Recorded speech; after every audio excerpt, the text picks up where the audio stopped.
नमस्ते एभ्रिवान, स्वागत छ हजुरहरूलाई मेरो आजको नयाँ भ्लगमा। अनि आज चाहिँ हामी काठमाडौँ जाँदैछौँ, म अनि दिदी।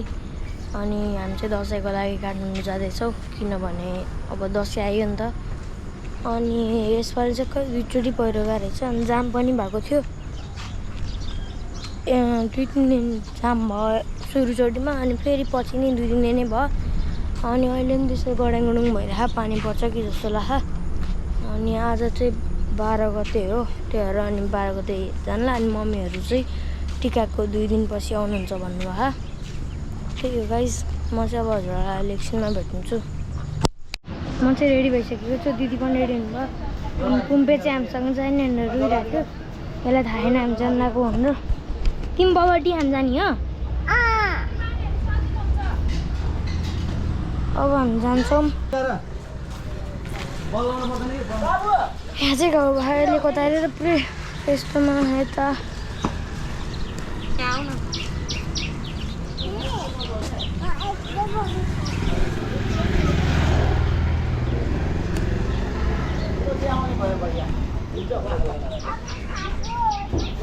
हाल्छौँ 3टा झोला टोटल। भाइ भन्नु न, भाइ भन्नु अब, भाइ भन्नु अब। हामी चाहिँ अहिले मुगलिङ बजारमा छौँ। अघि बनाउन पाएको थिएन, गीत मात्र बजा बजाइ गरेको थियो।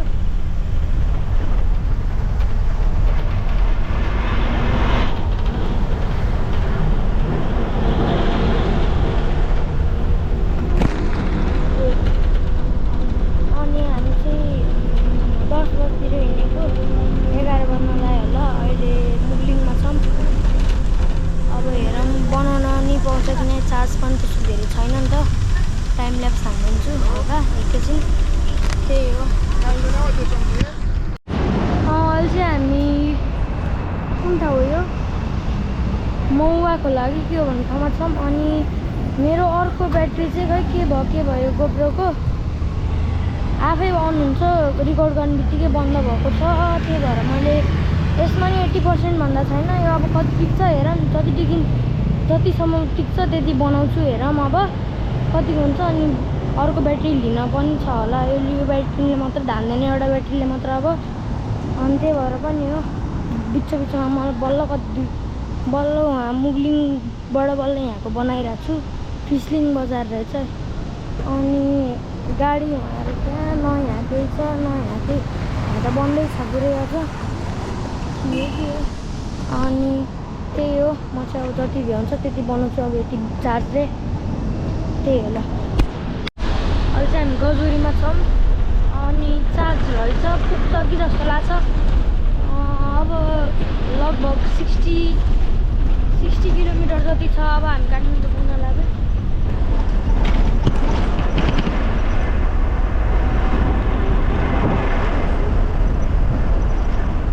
धादिङ गजोरीमा रहेछौँ अहिले चाहिँ हामी।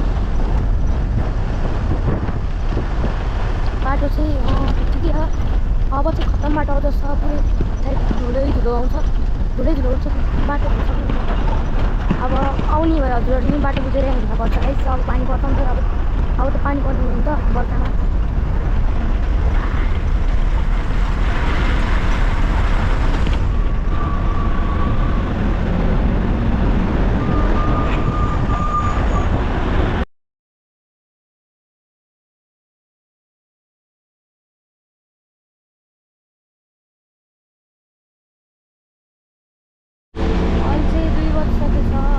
बन्न लागेको छ। आवाज पनि सुनेछ कि नै? अनि हामी चाहिँ अहिले गल्छीमा छौँ। गल्छी नम्बर के हो, गल्छी 6 मा छौँ, धादिङ। अनि अब कति टाइम लाग्ने हो थाहा नै होइन। हामी 10 बजे हिँडेको, 10, 11, 12, 1, 2, 5 घन्टा हुन लागिसकेको छ। 5 घन्टा हुन लागिसकेको छ। अनि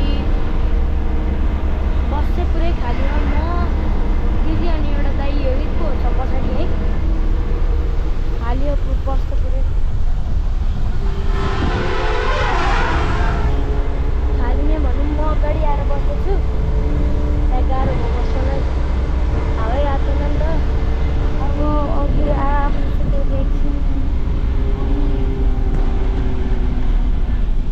154 भएको रहेछ।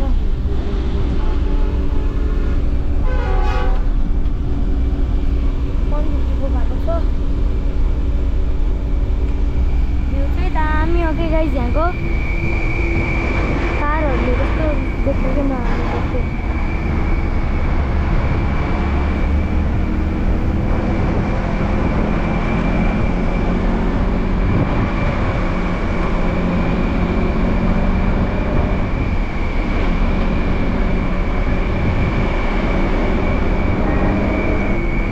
हामीलाई चाहिँ यहाँ थाकेर 8मा खाना खानु हो कि के को लागि रोकेको थाहा छैन। बसमा कोही छैन अहिले, म र दिदी मात्र छौँ। अनि एउटा दाइ हुनुहुन्थ्यो, अब त्यही कता जानुहुन्छ थाहा छैन। दिदीकोमा चार्ज भयो, त्यही चार्ज हाल्नु लाग्यो। यहाँ ट्राई गर्नु न एकचोटि।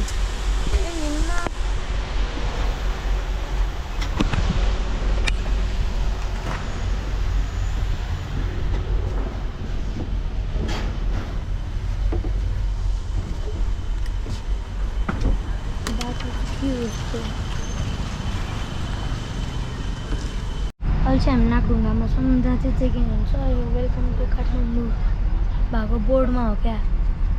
अब पुग्नलाई अब कति लाग्छ र आधी घन्टा लाग्ला नि। कपाल पुरै धुलोले साह्रो बनाएर, अनि यहाँ कोतारेर धुलोले कस्तो पोल्या यहाँ कोतारेको ठाउँमा। यहाँ पनि अब घर जानु बित्तिकै मुखा धोएर बस्नुपर्छ होइन।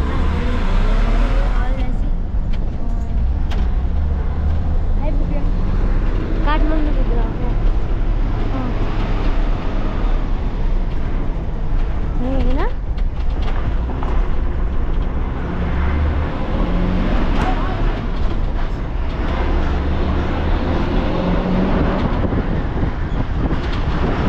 हामी भर्खर झऱ्यो गाइस बसबाट, अब माथि जानु लाग्यो।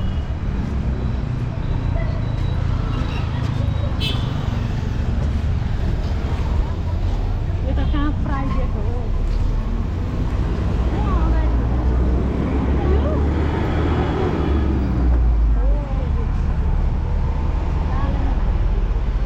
पानी पर्ला जस्तो आएको चाहिँ आइसक्यौँ।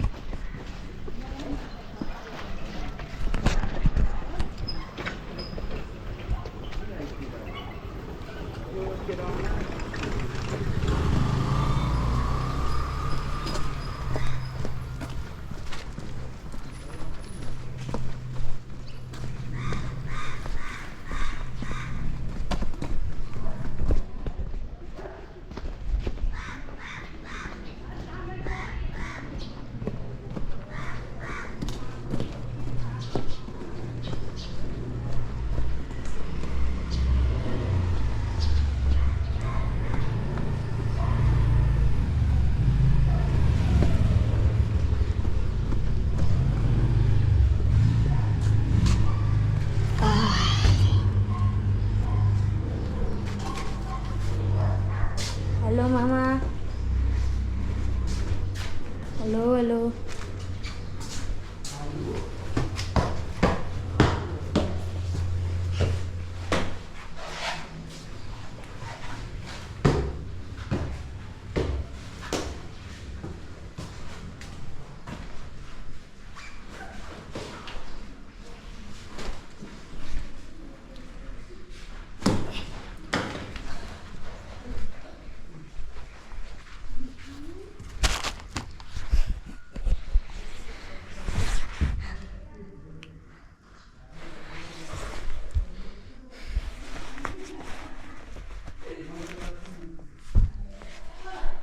हामी चाहिँ 3:31 मा आइपुग्यौँ।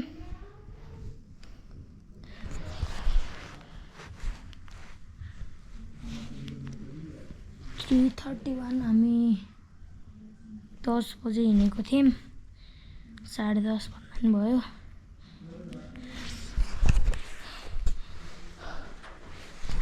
म चाहिँ हजुरहरूलाई मुख हात धोएर आउँछु अनि भेट्छु है। आज चाहिँ म यहाँ आएको 2-3 दिन भयो अनि भ्लग हालेको छैन मैले, किनभने मेरो ब्याट्री बिग्रेको थियो। त्यही बसमा आउँदा खै के भएको हो, अनि त्यही भएर नि हालेको छैन। अब भ्लग छोटो हुन्छ लास्टै, त्यो हाल्छु होला मैले आज भोलि। आज त राति भइसक्यो, अहिले कति बज्यो? 9-8 भयो, तर अहिले म्याच हेर्नुपर्छ। त्यही भएर पनि हो अनि हाले होइन मैले हेरेको त हो अस्ति अनि बनाउनु त बनाएको अब ब्याट्रीले झ्याउ भयो नि त त्यही भएर अब हाले छैन पर्सि एडिट गरेर हाल्छु होला पर्सि अपलोड गर्छु भोलि एडिट गरेर पर्सि टिका छ अनि टिकाको भ्लग चाहिँ भोलि बनाउनु पर्ला त्यही हो गाइज यो चाहिँ अब चाहिँ यति नै गाइज म चाहिँ अब हजुरहरूलाई अर्को भ्लगमा भेट्छु बाई